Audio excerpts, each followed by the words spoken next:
नमस्ते। क्या आप भी उनमें से हैं जो अपने लिए हेल्थ इंश्योरेंस पॉलिसी लेने के पहले कंफ्यूज स्टेट में हैं कि उन्हें अपने लिए और अपने परिवार के लिए कैसे एक हेल्थ इंश्योरेंस पॉलिसी का चयन करना चाहिए? तो आइए मैं आज इस वीडियो के माध्यम से आपको बताती हूँ कि कुछ क्राइटेरियाज जो आप देख सकते हैं before selecting a good health insurance policy for yourself, for your family. तो इसके जो क्राइटेरियाज हैं वो द वर्ड हेल्थ में ही छुपे हुए हैं।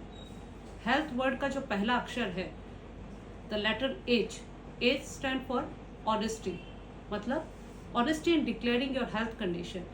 ये आपकी जिम्मेदारी बनती है कि आपके या आपके परिवार के किसी भी सदस्य जो इस हेल्थ इंश्योरेंस पॉलिसी में कवर हो रहे हैं उनके अगर कोई भी हेल्थ कंडीशंस हैं जो डिक्लेयर करने योग्य हैं तो आप ज़रूर डिक्लेयर करें। जैसे कि हो सकता है कि आप या आपके परिवार के कोई सदस्य नियमित रूप से डायबिटीज़ के रिलेटेड, थायराइड के रिलेटेड, हाइपरटेंशन के रिलेटेड, ब्लड प्रेशर के रिलेटेड या किसी अन्य बीमारी के रिलेटेड कोई भी दवाई नियमित रूप से ले रहे हैं, तो ये आपकी जिम्मेदारी है कि वो पूरी ऑनेस्टी के साथ में वो चीज़ें आप डिक्लेयर करें। सेकंड लेटर जो आता है वो आता है E, the letter E stands for easy claim settlement. That means आप इंश्योर कीजिए कि जो भी हेल्थ इंश्योरेंस पॉलिसी आप ले रहे हैं उसका क्लेम सेटलमेंट प्रोसीजर बहुत ही ईजी है। कैशलेस फैसिलिटी है या नहीं वो आप इंश्योर कीजिए। उस पर्टिकुलर इंश्योरेंस कंपनी का, उस पर्टिकुलर पॉलिसी का क्लेम सेटलमेंट रेशियो आप ज़रूर चेक कीजिए। कस्टमर रिव्यूज़ आप चेक कीजिए जिससे आप ये पता कर सकेंगे कि उनका क्लेम सेटलमेंट प्रोसीजर कैसा है। The third letter is the letter A stands for advisor और एजेंट। तो अब जिस भी एजेंट से या जिस भी एडवाइज़र से आप ये हेल्थ इंश्योरेंस पॉलिसी बना रहे हैं, make sure that the agent is a good knowledgeable person जो रेपुटेड है। और उसके बाद में आप ये चेक कीजिए कि जिस भी एजेंट या एडवाइज़र से आप ये बना रहे हैं हेल्थ इंश्योरेंस पॉलिसी वो इजीली एक्सेसिबल है और इजीली अप्रोचेबल है, ताकि किसी भी इमरजेंसी की सिचुएशन में आप इजीली उस एडवाइज़र की सहायता ले सकें।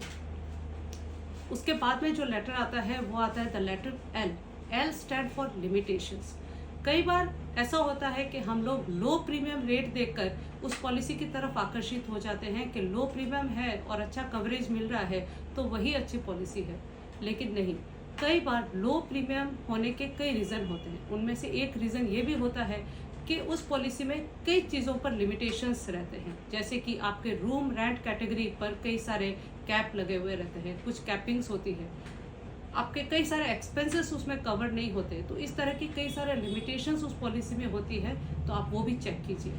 उसके बाद जो लेटर आता है वो आता है द लेटर टी मतलब टर्म्स एंड कंडीशन।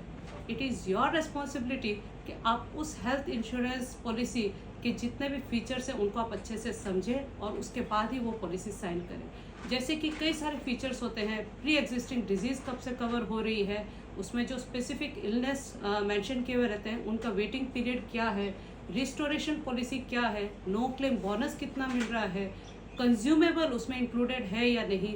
इस तरह के कई सारे फीचर्स होते हैं और आपको उन फीचर्स के तरफ पूरी ध्यान देना चाहिए और पूरी जानकारी लेनी चाहिए। और इसका जो लास्ट लेटर है वो है द लेटर एच अगेन। तो उसमें आपको देखना है कि list of hospitals, H stand for hospital, जिसमें आपको देखना है कि उस इंश्योरेंस पॉलिसी, उस इंश्योरेंस कंपनी के जो नेटवर्क ऑफ हॉस्पिटल जिनके साथ टाइड अप है वो कौन कौन से हॉस्पिटल्स हैं। क्या आपके आसपास के क्षेत्र में या आपके आसपास के जो बड़े क्षेत्र हैं उनमें वहाँ पर जो अच्छी हॉस्पिटल्स हैं क्या वो भी उस लिस्ट ऑफ हॉस्पिटल में कवर हैं या नहीं। तो ये सारे क्राइटेरियाज अगर आप हेल्थ के देख लेंगे तो एक अच्छा हेल्थ इंश्योरेंस पॉलिसी सिलेक्ट करने में आपको बहुत सहायता होगी।